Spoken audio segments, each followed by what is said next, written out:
연구의 달을 맞이해서 우리가 세 번째로 다룰 문제는 말씀 연구가 주는 유익에 대해서 생각을 해보도록 하겠습니다. 이스라엘 땅은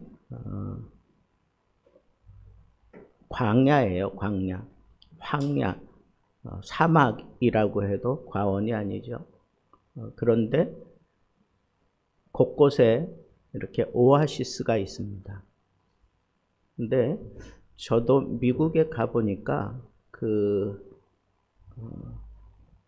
여행을 하는 중에 이 사막과 같은 곳을 이렇게 지나가게 되더라고요. 근데 그게 뭐 꼭 사막은 아닌데도 그냥 너무 거칠고 풀 한 폭이 없는 그런 땅을 지나가는데 거기는 그냥 이 나무나 이런 것들이 다 말라가지고 그냥 먼지처럼 막 날아다니는 그런 게 자연스러운 풍경이에요. 근데 그런 것을 지나서 물이 있는 곳에 가면 어떻게 그렇게 색깔이 확 살아나는지 모르겠어요. 아, 이게 생명이구나 하는 그런 생각을 하면서 이렇게 다녀본 적이 있습니다. 여러분, 우리가 어디에 뿌리를 내리느냐 하는 문제에 따라서 우리의 삶이 생명력이 있느냐 아니면 그냥 시들은 채 사느냐 하는 것이 결정되는 겁니다. 그래서 시편 1편에 그런 얘기를 하는 거예요. 너희들은 지금 어디에 뿌리를 내리고 있느냐라고 하는 것을 우리에게 묻는 겁니다. 이 시냇가에 심은 나무는 그 뿌리를 이 물을 향해서 쭉 뻗습니다. 그래서 그 물이 생수가 되어서 그 나무가 사시사철 푸르고 그리고 열매를 맺게 되는 것을 우리는 잘 알고 있어요. 너무너무 잘 알고 있습니다. 그런데 여러분, 사람들은 어디에 뿌리를 내리고 살기를 좋아할까요? 여러분, 우리의 삶 속에서 어디에 뿌리를 내리고 사는 걸 좋아할까요? 뭐 말할 것도 없이 돈이에요. 돈. 황금 만능 사상에 딱 뿌리를 내리고 살아가는 게 오늘날 우리가 자연스럽게 접하는 우리의 문화라 그렇게 얘기를 합니다. 이것은 온 세계 사람들이 다 공통적으로 얘기하고 느끼는 겁니다. 돈에 뿌리를 내립니다. 그러다 보니까 그 가치를 받아들이고 그 돈을 벌어야 되니까 그걸 벌기 위해서 뭘 해도 성공하려고 들어요. 그러니까 성공제일주의가 이 돈과 연관이 되어 있습니다. 그리고 성공해서 사는 사람들은 삶 자체도 조금 달라요. 우리나라만 해도 저쪽 어느 동네 가면 그 동네 자동차 다니는 게 달라. 외제차가 많이 다니고 여성들이 옷차림을 봐도 비싼 옷들 입고 뭐 백을 하나 들어도 몇백만 원, 뭐 몇천만 원짜리 들고 다니는 그런 사람들이 그냥 즐비한 곳이 있는가 하면 우리가 사는 이런 곳은 아주 그냥 수수하잖아요. 너무너무 평범하고 수수하고 이게 삶의 문화예요. 그러니까 여러분 잘 사는 동네에도 그렇고 조금 수준이 좀 낮은 동네에도 그렇고 뭐 정신적인 수준이 낮다는 게 아닙니다. 삶의 수준이 낮다는 겁니다. 그런 수준이 낮은 사람에게도 그렇고 모두 다 공통적으로 다 어디에 뿌리를 내리기를 원하냐 하면 돈에 뿌리를 내리려고 하는 거예요. 그게 성공과 직결이 되고 문화와 직결이 되고 그게 사람이 뭔가 누구보다 경쟁해서 이기는 거 그런 것들이 다 거기에 포함되어 있는 것을 알 수가 있습니다.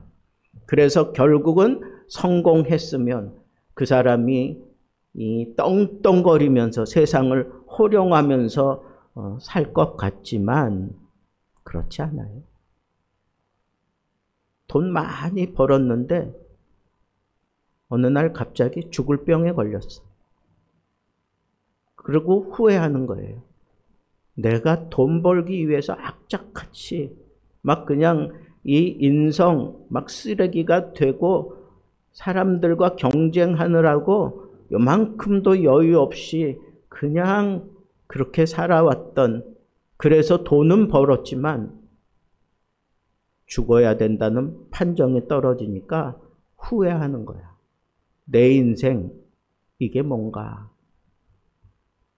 여러분, 우리가 어디에 뿌리를 내리고 사는 게 복된 삶인가 하는 것은 이 성경 기자가 얘기한 것처럼 하나님의 말씀을 지키고 따라가며 그 말씀을 통해서 누리는 이런 놀라운 하늘의 복과 살아가는 것, 그게 진정한 복이다라고 하는 것을 시편을 열면서 딱 선포하는 겁니다. 예수님은 집을 지을 때 반석 위에 집을 짓는 사람이 있고 모래에 집을 짓는 사람이 있다, 그렇게 얘기합니다. 여러분, 똑같은 비유예요. 반석 위에 집을 짓는 것은 비바람이 창수가 치고 태풍이 불어와도 끄떡없어요. 근데 모래 위에 지은 집은 조그만 바람과 물 쏟아져도 그냥 그 무너짐이 심할 수밖에 없는 거예요. 뿌리를 어디에 내리느냐, 어디를 기초로 해서 내가 집을 짓느냐, 똑같은 표현입니다.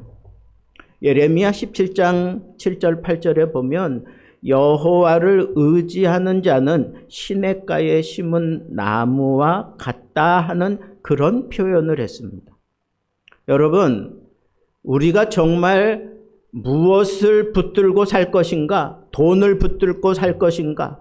명예를 붙들고 살 것인가? 세상의 어떤 권력이나 어떤 무언가를, 힘을 내가 붙들고 살 것인가?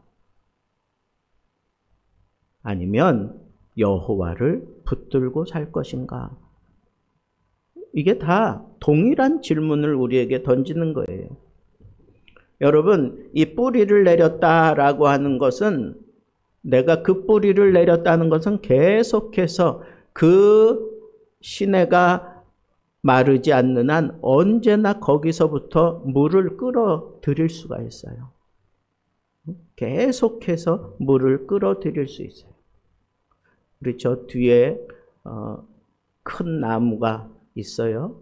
근데 어제 보니까 이상하게 막 잎이 막 시들시들해지고 이게 가지가 축 늘어졌어요. 그래서 어제 물을 좀 많이도 안 줬어. 그냥 줬더니 오늘 새벽에 와서 보니까 그냥 신이 났어요. 이렇게 축 늘어졌던 게 희로고 그냥. 여러분, 지속적으로 생명수를 받아 먹어야 저렇게 활달해지는 거예요. 그래서 예수님께서는 포도나무 비유를 들었잖아요. 그 포도나무 비유 중요한 게 뭐예요? 열매를 맺어야 포도나무잖아요. 그죠? 열매 맺지 못하는 나무는 그건 차라리 찍어서 불에 던지라 그랬어요. 그 포도를 이렇게 맺어야 되는데, 그 열매를 맺어야 되는데, 그 열매를 맺으려면 중요한 게 뭐예요? 가지가 그 나무에 붙어 있어야 되죠. 그죠? 가지가 그 나무에 붙어 있어야 열매를 맺는 거예요. 그래서 요한복음 15장에 있는 말씀도 예수님이 비유를 하신 게 그거예요. 열매를 맺는 사람이 참 내 제자라 그랬어요. 예수님을 따르는 사람 많지만 정말 열매를 맺는 사람이 있고 그렇지 않고 그냥 주렁주렁 남의 열매만 바라보고 있는 그런 가지들도 있어요. 근데 예수님 분명히 얘기했어요. 열매를 맺어야 내 제자라 그렇게 예수님께서 요한복음 10장에 분명히 그렇게 얘기를 했어요.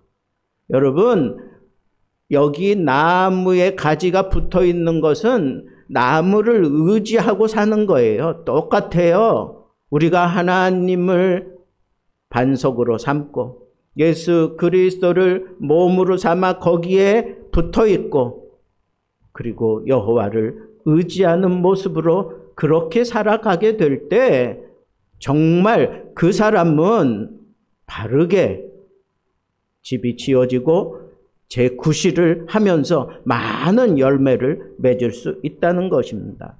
진정한 복이 뭐냐? 성공한 것이 복이냐? 성공하기 위해서 발버둥 치면서 그때그때마다 내가 얻어 쓰는 그 돈으로 말미암는 유익을 얻었다고 그것으로 말미암아 어떤 맛을 느끼는 게 그게 진정한 성공이냐? 그거 아니라는 거예요. 진정한 성공은 뭐예요? 하나님께 붙어 있는 게 그게 진정한 복이에요. 그리고 그렇게 진정한 복 가운데 사는 사람들은 하나님이 기뻐하시는 그런 열매를 맺을 수밖에 없다는 거예요. 자, 그러면 여러분들에게 지금 계속해서 말씀드린 것은 여러분들이 지금 어디에 뿌리를 내리고 살아가느냐 그렇게 물은 거예요. 최근 일주일 내에 무엇이 나의 결정 기준이었습니까? 어떤 회사에서 너 이거 하면 진급시켜 줄게. 그러면서 불법을 저지르라고 그렇게 요구를 했습니다. 여러분, 그때 여러분들이 어디에 뿌리를 내렸느냐에 따라서 그것을 받아들이기도 하고 아니면 리젝트하는 거예요. 그거 거부할 수 있어요. 군대에서도 마찬가지예요. 너 뭐 술, 담배 뭐 그거 강요하던 시절도 있었어요. 우리 젊을 때에는 그렇어요. 요즘에는 그렇게까지 안 하죠. 근데 그런 걸 막 강요할 때 얻어 터져 가면서 그걸 거부할 수 있는 사람이 있고 그러지 않은 사람들도 있어요.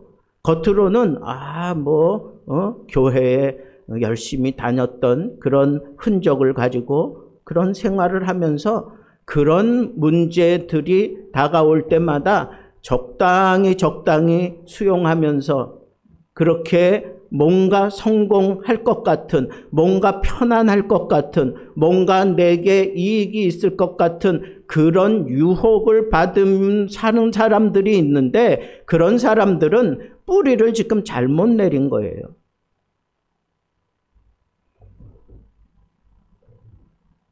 가족 예배를 드리면서 가족들이 어디에 뿌리를 내리고 살아가느냐 하는 측면에서 보는 거예요. 그래서 자녀들이 이게 뿌리를 잘못 내렸네. 그러면 아주 심각한 싸움을 해야 돼요. 영적인 싸움. 분명히 뿌리는 제대로 내린 것 같은데 선택을 잘못하고 그리고 그 아픔을 겪고 있을 때 그때 하나님 앞에 이 자녀를 붙들고 함께 고민하고 고통을 함께 나누고 그러는 삶을 살아가는 경건한 부모의 역할을 제대로 해줄 수 있는 부모는 제대로 뿌리를 내린 사람이에요. 남편이 나에게 심각한 그런 고통을 주고 잘못된 것을 요구해 올 때도 있어요. 예수님께 뿌리를 제대로 내린 사람은 내가 이걸 수용해야 되는지 아니면 이걸 내가 얻어 터져가면서 견뎌야 되는지 심지어는 남편이 기다렸다가 칼을 들고 목에 대면서 예수냐 아니면 나냐 결정해라. 그러는 일도 있었어요, 예전에. 그때 뿌리를 주님께 내린 사람은 그걸 그냥 무서워서 피하는 게 아니고 그냥 죽기를 각오하고 나는 절대로 주님을 포기할 수 없다. 그렇다고 주님 때문에 내가 버리겠다는 것 아니다. 그러면서 끝까지 맞서서 신앙을 지켜오던 그런 사람들도 제가 아는 사람만 해도 꽤 있어요. 여러분, 왜 그럴까요? 왜 이런 심각한 싸움을 싸울까요? 뿌리를 제대로 내린 사람들은 이 세상이 가만두지 않아요. 심각한 유혹을 하고 핍박을 하고 어떻게 해서든지 넘어뜨리려고 막 발악을 할 때 그걸 견뎌내는 힘이 있다고. 여호와가 나의 힘이기 때문에 그걸 견뎌내려고 하지 적당히 타협하려고 들지 않는다고요. 그냥 넘어가지 않는다고요. 뿌리를 제대로 내렸기 때문에 그렇게 반응할 수밖에 없는 거예요. 예수가 내 안에 생명으로 들어와서 나를 살려내고 나에게 역사하고 있다면 예수님 때문에 모든 것이 결정되어지고 예수님 때문에 내가 포기하고 예수님 때문에 내가 많은 어려움을 그냥 견뎌내는 거예요. 뿌리 문제예요. 어디에 뿌리를 내렸느냐. 그래서 어떤 유명한 CEO가 말씀을 마음에 담고 그 말씀을 늘 묵상하면서 자기의 삶을 펼쳐가다가 어떤 중요한 문제, 거기에 대해서 결정을 내릴 때마다 먼저 그 말씀을 떠올리고 그 말씀을 묵상하고 난 다음에 내가 어떤 선택을 해야 하나. 내가 이렇게 선택했을 때 하나님이 기뻐하실까? 내가 이런 선택했을 때 내가 심각한 어려움이 생길 수 있는데 과연 내 가족들이 내 뜻을 따라줄까? 내가 이 심각한 어려움을 내 가족들에게 열어줄 수도 있는데 과연 이 가족들이 나의 선택을 존중해 줄까? 뭐 이런 건전한 생각을 하면서 모든 일에 말씀을 가지고 점검을 하며 살아왔습니다. 그랬더니 그는 훗날 그렇게 고백을 했어요. 나는 내가 살아오는 순간순간 결정해야 되는 중요한 일이든 작은 일이든 결정해야 되는 그 순간 하나님의 말씀의 빛을 따라 내가 선택을 하고 왔을 뿐이다. 멀리 내다본 것도 아니다. 그냥 내 발자국 한 발자국 한 발자국 말씀을 따라 말씀의 빛을 따라 옮기다 보니까 내가 이런 큰 기업을 이루게 되었노라고 그런 간증을 하는 것을 우리는 들어보았습니다. 여러분 어떻습니까? 여러분들이 정말 하루하루의 삶 속에서 항상 말씀을 먼저 생각하고 말씀을 따라 결정하는 그런 루틴을 가지고 있습니까? 이것이 여러분들을 성공하는 길로, 세상적인 성공도 하나님이 보시는 그런 오른도 바로 이 말씀의 빛을 따라 움직여질 때 우리는 그 제대로 선택하고 갈 수 있다는 거예요.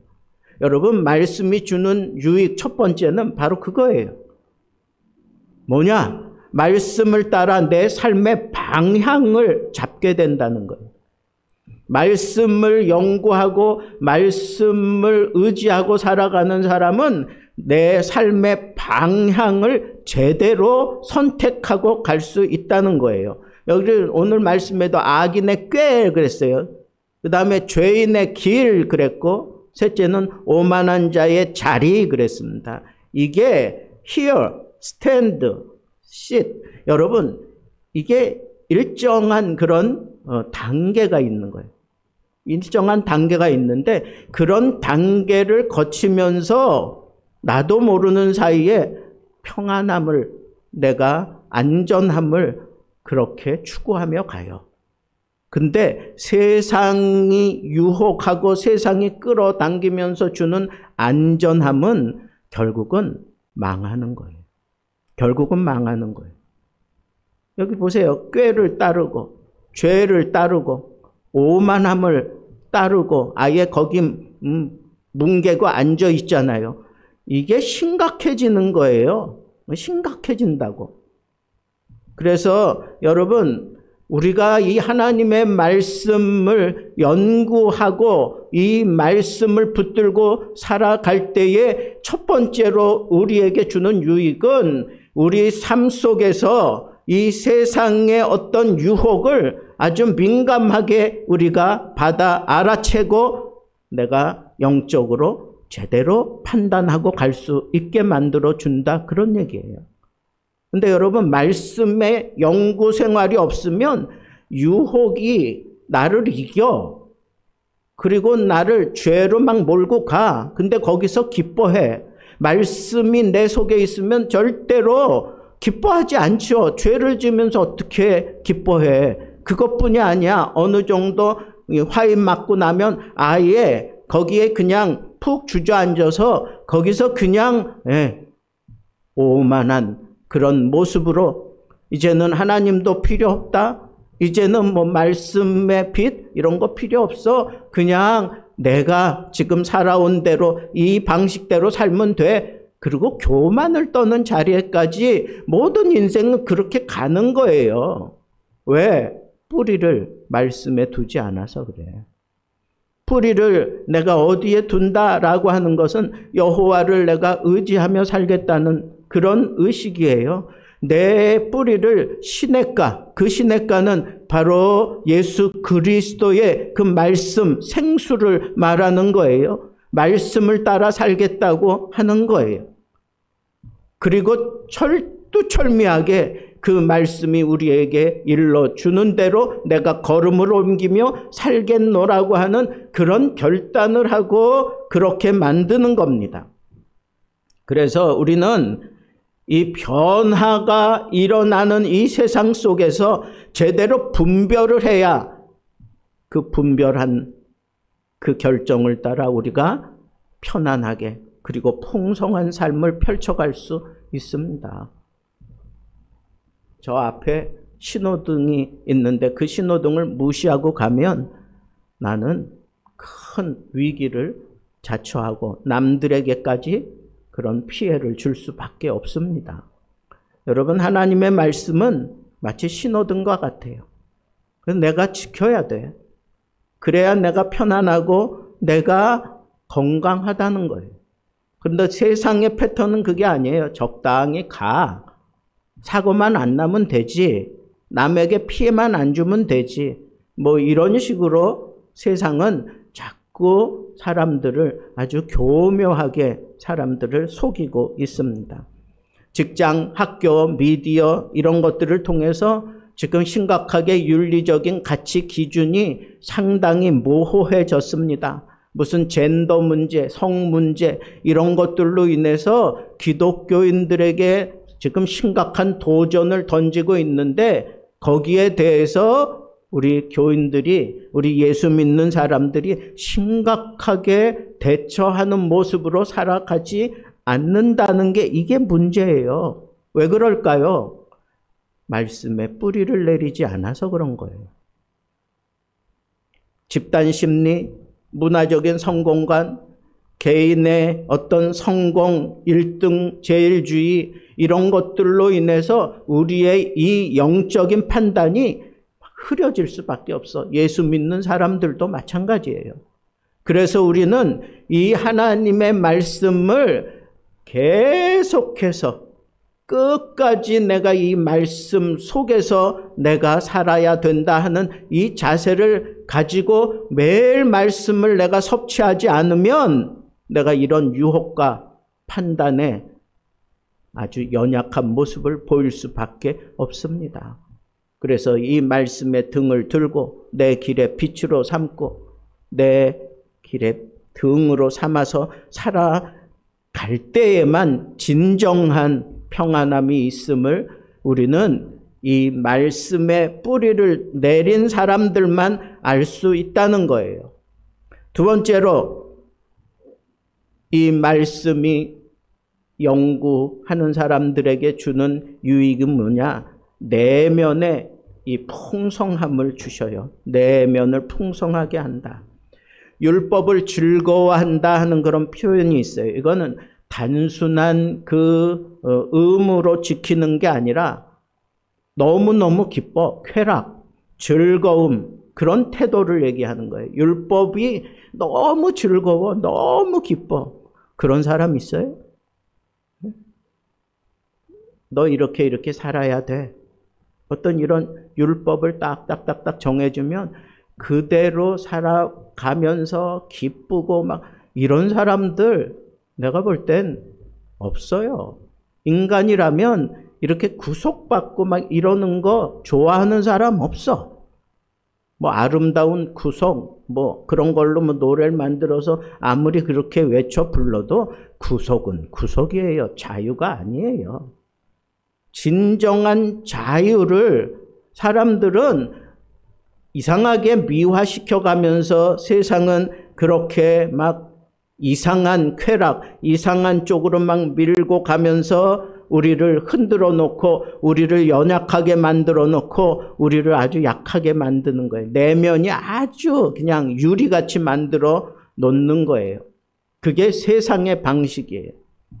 그런데 여러분, 이 하나님의 말씀을 즐거워하는 그런 수준에 이르기 위해서 묵상한다 그랬어요. 묵상한다. 묵상한다라고 하는 것은 히브리어로 하가 그러는데 이 하가라고 하는 뜻은 작게 중얼거린다.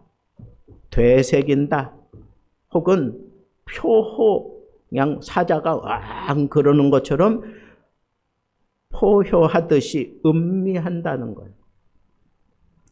여러분, 이건 하나님의 말씀을 묵상한다 하는 것은 아주 적극성을 가지고 되새긴다는 거예요. 그리고 그 말씀 잊지 않으려고 그냥 중얼중얼거리면서 그 말씀을 외우고 그 말씀을 잊지 않으려고 늘 그 말씀을 생각하면서 살고 그러면서 깨달아지면 그거 붙들고 그 자리가 어디든지 간에 그 말씀에 비춰진 자신의 모습 때문에 펑펑 울기도 하고 너무 감격스러워서 하나님 앞에 막 그냥 주체할 수 없는 그런 도전도 받고 막 이러는 일들이 일어나게 만드는 게 바로 묵상이에요. 그런 묵상이 우리의 내면을 아주 그냥 풍성하게 만들어줘요. 여러분, 세상이 우리에게 유혹하고 우리를 막 집어삼킬 것 같이 막 그렇게 다가올 때 그치지 않아요. 세상은 계속해서 우리를 넘어뜨리려고 발악을 해요. 시대가 어려워지면 우는 사자처럼 집어삼키려고 달려들어요. 세상이, 마귀가, 정욕이. 이런 모든 것들이 그때 내가 그것 견디어내며 방어하고 싸워서 이길 수 있는 사람이 누군가? 내면이 튼튼한 사람, 내면이. 뭐 세상 사람들은 뭐 이 멘탈이 강하다 뭐 그런 표현도 하는데 여러분 성경적인 표현을 하면 내면이 풍성한 사람.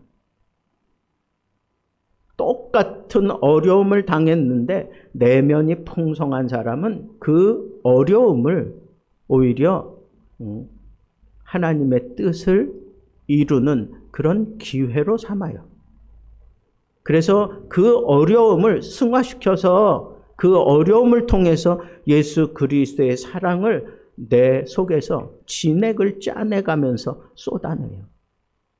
그런데 내면이 충실하지 못한 사람은 이런 어려움이 없고 심각한 상황이 나를 덮칠 때 그 사람들이 보이는 반응은 뭘까요? 신경질이야. 분노야. 그리고 모든 일에 가시같이 싸우자고 드는 거예요. 예수 믿는 사람들이 이 내면이 좀 풍성해야 되지 않겠어요? 내면이 풍성해지는 방법은 하나님의 말씀을 그냥 한번 듣고 좋은 말씀이 있구나 그러고 흘러가면 안 돼. 그 말씀을 계속 중얼거리는 거야. 중얼거리는 거야. 그 말씀을 늘 생각하면서 그 말씀이 내 삶 속에서 이루어지게 만들려고 그 말씀을 앞세워가면서 내 삶을 완전히 막 뜯어 고치는 그런 삶을 살아가는 사람들이 그 내면에 조정을 받는 거예요. 제가 지난 목요일에 구치소에 가서 설교할 때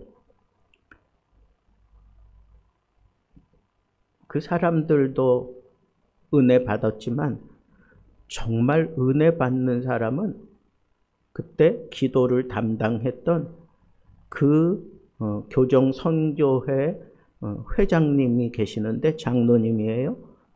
그 장로님이 기도를 얼마나 참 말씀만 가지고 그냥 기도를 쫙 풀어가요. 한 5분 동안 내가 그냥 은혜를 너무 받았어. 그래서 저 장로님 좀 색다른데 그러면서 제가 설교하면서 그 장로님이 뭔가를 계속 적어요. 계속 적어. 그리고 예배 다 마치고 난 다음에 목사님 은혜 받았습니다. 그러면서 그냥 말로만 하는 게 아니라 목사님 이렇고 이렇기 때문에 나도 이런 삶을 앞으로 살겠습니다. 내가 이런 게 참 모자랐다고 생각이 들었습니다. 앞으로 내가 이렇게 내가 살 겁니다. 감사합니다.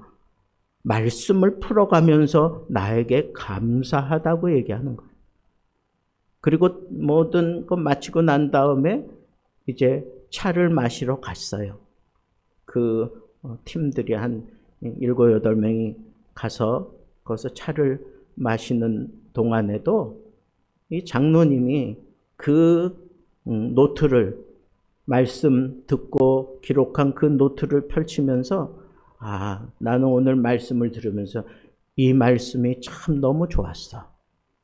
내가 하나님 앞에 참 고민하고 힘들었던 문제가 있었는데 이 말씀이 나를 깨우쳤어. 이 말씀을 내가 내 삶 속에 풀어내면 하나님이 내 고민도 풀어주실 거야. 그러면서 자기들끼리 대화를 나누는데 그 말씀을 가지고 그렇게 풀어내는 거예요. 여러분, 그게 내면이 풍성해진 사람의 모습이에요. 말씀을 풀어내는 거야. 그 말씀으로 내 삶을 내가 점검하고 그 삶 속에서 내가 무엇이 문제인지 깨닫고 그 말씀을 가지고 내 삶을 좀 변화시켜 보려고 그렇게 80 노인인데 짱짱해요. 말씀에서 어긋남이 없어. 그리고 그 말씀을 그렇게 풀어내려고 하는 그 장로님 얼굴에 기쁨이 그냥 한밭꽃처럼 피었어. 생기가 있어요. 눈동자가 막 살아나고 그리고 그 말씀이 그 속에 풍성하게 거하고 있는 그런 모습을 제가 보았습니다. 난 그 장로님 때문에 은혜 받았어. 그 죄수들은 나 때문에 은혜 받았다고 막 일어나서 울면서 고백하고 그랬지만 나는 그 장로님 때문에 은혜 받았어요. 여러분, 현대인은 빠른 거 좋아해요. 그러나 아주 얕아요. 소비하는 습관도 아주 얕아요. 속독, 요약 좋아하고 틱톡도 좋아하고. 요즘에 제가 유튜브에서도 뭐 이렇게 쇼트 뭐 이런 거 이렇게 자꾸 봐요. 시대가 그러니까 이 시대가 지금 어떻게 흘러가는지를 그냥 내가 몸으로 그냥 익히는 거예요. 익히는 거예요. 그러면서 제 마음속에 또 다른 하나가 뭐냐 하면 이런 세상은 쉽게 번아웃 된다. 이런 세상은 절대로 풍성함이 없다. 왜? 묵상하지 않으니까. 그 짧게 딱 보고 거기서 뭔가 하나 힌트 얻었으면 그걸로 족하고 그냥 끝나는 거예요. 설교도 짧게 하는 거 좋아해. 그러나 여러분 묵상을 깊이 해서 설교한 내용하고 그렇지 않고 그냥 메모리해서 전해주는 거하고는 여러분들에게 던져지는 그 충격파가 다른 거예요. 뭔가 성령께서 붙잡고 충격을 줄 수 있는 그 충격파가 다른 거예요. 물론 한 단어 가지고도 하나님은 얼마든지 여러분들을 굴복시킬 수 있어요. 그러나 말씀을 전하는 이 시간에 여러분들을 반추시키며 여러분들이 이 말씀에 부딪히게 만드는 것은 내가 얼마나 이 말씀을 묵상하고 이 말씀을 되뇌이며 이 말씀을 어떻게 증거하느냐에 따라서 여러분들이 받는 감도가 다르지 않겠습니까? 똑같아요. 여러분들의 삶도 마찬가지입니다. 하나님의 말씀을 묵상하는 단계까지 끌고 올라가서 거기서 내가 내면이 튼튼해지는 거예요. 진액이 풍족해지는 거예요. 그런 사람들은 한마디만 해도 사람들이 마음이 찡하고 울립니다. 시절을 쫓아 과실을 맺는다 그랬어요. 시절을 쫓아. 여러분, 우리가 성경을 연구하면서 얻는 마지막 세 번째는 시절을 쫓아 풍성한 열매를 맺는다는 거예요. 여러분, 우리가 하나님의 말씀대로 살아간다고 하면 이 열매가 풍성한 거예요. 여러분, 열매라고 해서 뭐 굉장한 거라고 생각하지 마세요. 내 삶의 열매는 그 사람의 그 현장에 따라 맺어지는 게 다 다를 수밖에 없어요. 그러면 그 삶 속에서, 내 평상시 삶 속에서 과연 말씀을 따라 내가 움직이며 요만한 정말 코딱지만한 그런 열매라도 맺는다면 그 사람은 정말 복된 삶을 사는 거예요. 큰 열매만 열매가 아니에요. 조그만 열매도 열매입니다. 성령의 은사, 성령의 열매 다 다르잖아요. 쓰임새가 다 다르잖아요. 똑같아요. 말씀이 내 속에 들어오고 그 말씀을 가지고 나에게서 역사하시는 보혜사가 나를 통해서 풀어내어 그렇게 열매 맺게 하는 데에는 다 달라요. 어떤 사람은 사랑에, 어떤 사람은 어떤 인내에, 어떤 사람은 또 예언에, 뭐 많잖아요. 은사도 있고 열매도 있고. 그런데 다 자기의 삶을 표현하는 데에 따라 다 달라요. 근데 여기 시절을 쫓아 그런 거 보면 봄에 열리는 열매도 있을 거고 가을에 열리는 열매도 있을 거고 다 다를 거예요. 여러분, 나는 어떤 열매 한 가지만 열리면 된다. 아니에요. 시절을 쫓아 맺을 수 있어야 돼. 어떤 때는 사랑의 열매, 어떤 때는 은혜, 어떤 사람은 또 용서하는 거, 어떤 사람은 또 풍성하게 그 시절을 따라 그 열매 맺는 게 다 달라질 수 있어요. 우리는 그런 나무예요. 성령의 열매를 맺는 나무라고.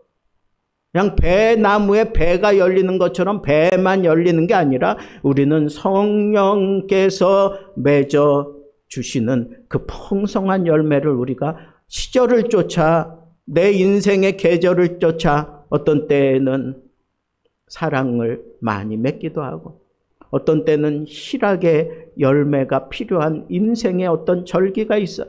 그 절기를 따라 여러분들이 성령을 통해서 많은 열매를 맺을 수 있게 만들어주는 그 통로가 뭐냐? 그게 바로 말씀을 연구하는 사람에게 주어진다는 거예요. 여러분, 시냇가에 심은 나무가 지속적으로 생명수를 공급받고 그 나무에 딱 연결되어 있다면, 그러면 그 사람은 자연적으로 열매를 맺게 돼 있어요. 그래서 시절을 쫓아, 여러분, 그 열매를 맺기까지 어떤 때는 1년 사시사철 열매를 맺고 있는 거 아니잖아요. 열매 맺는 때가 있잖아요. 그 성장하면서 내가 열매 맺을 수 있는 그런 나무가 되는 거예요. 그 열매를 맺기까지 어떤 때는 양분을 많이 끌어당겨야 되고 어떤 때는 쉬어야 돼. 그냥 쉴 때도 있어요. 그런 성령께서 베풀어 주시는 그 바이오 리듬을 타고 우리가 이렇게 열매를 맺는 존재다라고 하는 것을 아주 그냥 절실하게 느끼고 열매 맺기 위해서 내 삶을 완전히 잘못된 거, 건물 같은 거 다 잘라내고 필요 없는 거 다 잘라내고 그래야 풍성한 열매, 건강한 열매 맺는 것처럼 여러분, 말씀이 그런 역할을 하는 거예요. 말씀이 내 속에 들어오면 나를 들여다보게 해요. 그래서 이거 필요 없는 거 다 잘라낼 수 있도록 성령께서 그 말씀을 가지고 깨달아 알게 하셔요. 내면도 풍성해져. 그러니까 나 자신도 풍성해지지만 열매를 맺어서 많은 사람들에게 그 열매를 베풀어 주는 그런 삶을 살아가게 된다는 거예요. 그러니까 여러분, 우리는 이 열매를 맺지 못한다면 내가 뿌리를 잘못 내렸던가 아니면 내 속에 말씀이 없던가 둘 중에 하나겠죠. 뿌리를 제대로 내리고 내 속에 말씀을 담으면 반드시 성령께서는 내 속에서 역사해서 열매를 맺게 해 주신다라고 하는 이 사실을 여러분들이 놓지 마시고, 여러분 사람과의 관계에서도 여러분들의 열매로 사람들을 휘어잡을 수 있고, 사역에서도 여러분들이 이 열매를 맺기 위해서 막 발버둥 치며 사역하게 될 때에 하나님께서 그 사역을 통해서 많은 열매를 맺게 하시고, 내 개인적으로도 영적으로 내 인격적으로 거룩한 하나님의 성품에 참여할 수 있게 만들어 주는 것도 바로 이 말씀을 연구하는 자가 누리는 복 중에 복이다라고 하는 이 사실을 여러분들이 꼭 명심하시고, 오늘 이 하나님의 말씀 내가 붙들고 정말 뿌리를 제대로 내렸는지, 그리고 내 안에 이 말씀이 살아 내 내면을 지금 이렇게 풍성하게 변화시키고 있는지, 그래서 자연적으로 시절을 쫓아 열매 맺게 하시는 성령과 함께 내가 살면서 아버지 하나님의 영광을 드러내고 내 삶을, 내 교회를, 내 가정을 건강하게 만들어가는 그런 하나님의 사람의 모습을 갖추고 살게 되기를 우리 주님의 이름으로 축복합니다.